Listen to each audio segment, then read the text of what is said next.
11 months to bring it in, but 19 months to take it out. It should be done more quickly. It's not over. The group fighting the HST begins a new battle. Bring back the PST within 6 months or face a recall. I'm Louise Hartland in Chinatown, where the debate over shark fin soup is heating up. Coming up on CTV News, why some say it should be taken off the menu and others say it has significance to the Chinese culture. Also tonight, hospital without power.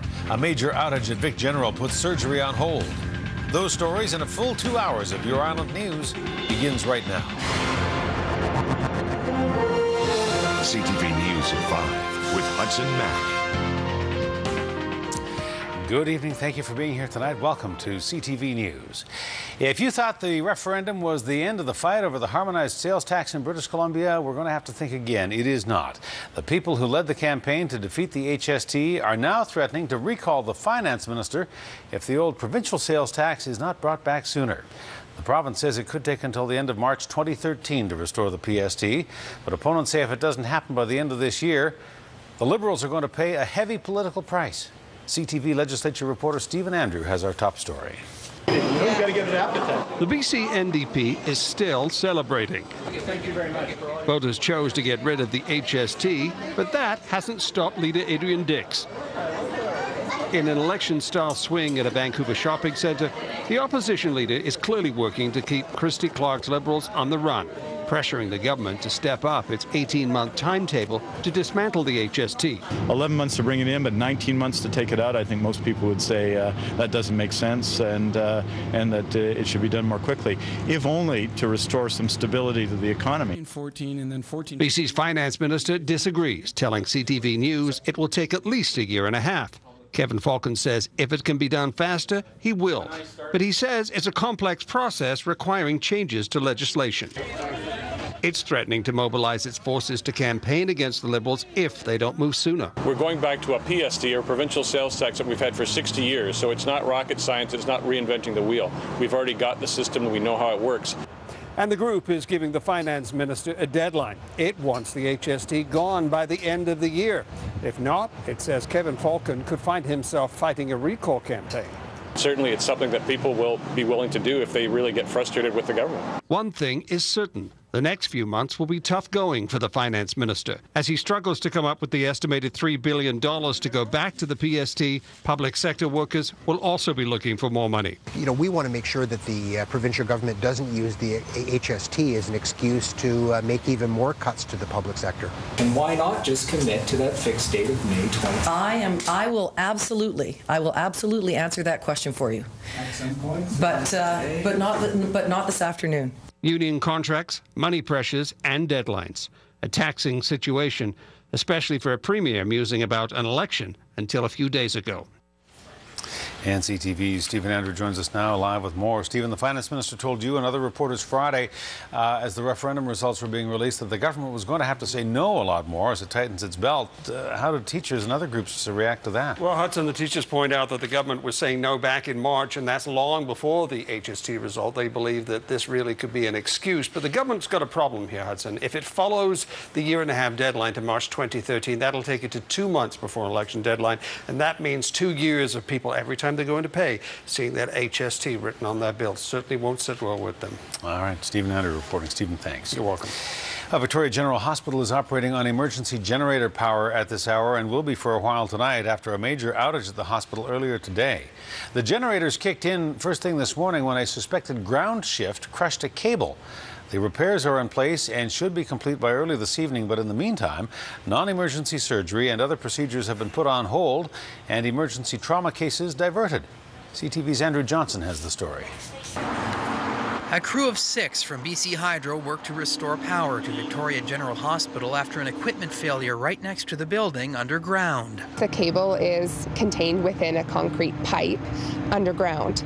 So what happened was the pipe or duct bank collapsed and did damage to the 3 cables that are feeding the hospital. Inside, 2 backup generators kicked in immediately to keep essential areas of the hospital, like the intensive care unit, up and running. We are designed to function for emergency and vital life and limb procedures in the event of a power failure. But 30 non-emergency surgeries and 14 endoscopic procedures have been postponed.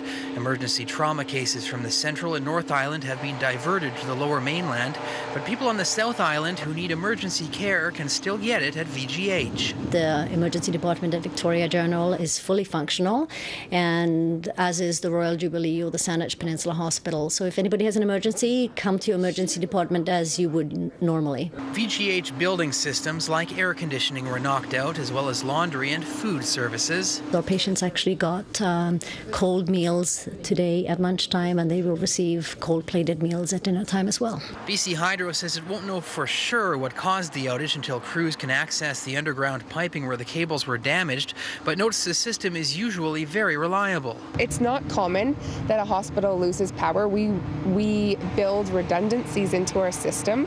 For example, this hospital is fed by 2 different circuits from 2 different substations, but it was the service to the hospital underground after those redundancies were built into our system that failed. She says the underground power infrastructure next to the hospital has been in place for about 30 years.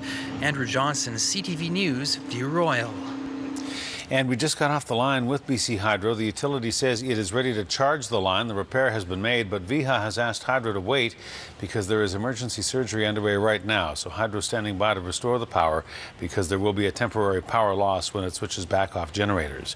VIHA says the power should be restored at Vic General by 5:30 and full services restored shortly after that. It is considered in some cultures to be a delicacy, but many people believe that shark fin soup has no place on any menu.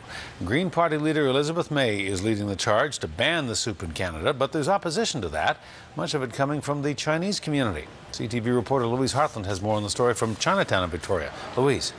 Hudson, for many people in the Chinese community, shark fin soup is part of the culture, but not everyone feels that way. A warning, some of the pictures you're about to see are very graphic. Hello, how are you? Your mom busy today. Wing Chow is proud of his business and proud of his heritage. Dynasty Restaurant lies in the heart of Canada's oldest Chinatown. It is the only restaurant on the street advertising shark fin soup on the menu. When you're having shark fin soup, that means having a rich family. Especially the old generation, it's a special occasion, they always have that.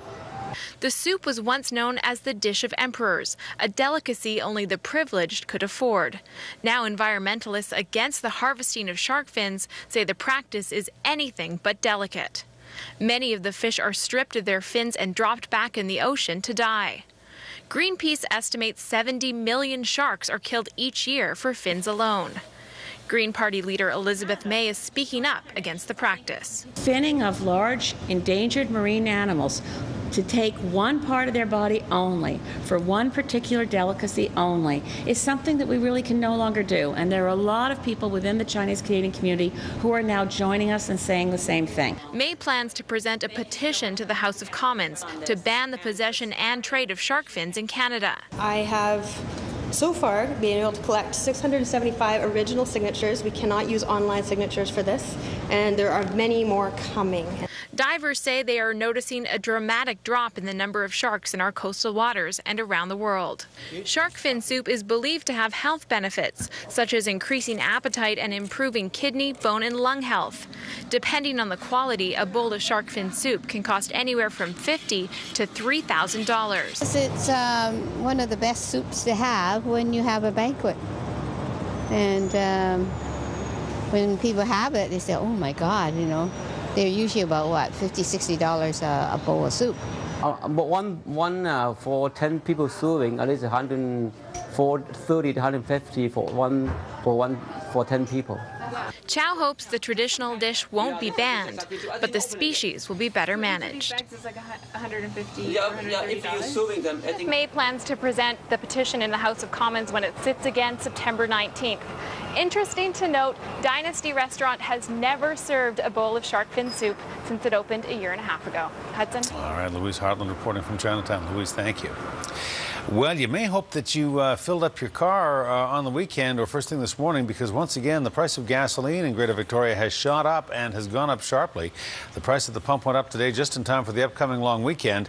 As of today, it'll cost you more to fill your tank. The price went from about $1.20 or $1.21 to $1.35.9 this afternoon. That is a 14 cent per liter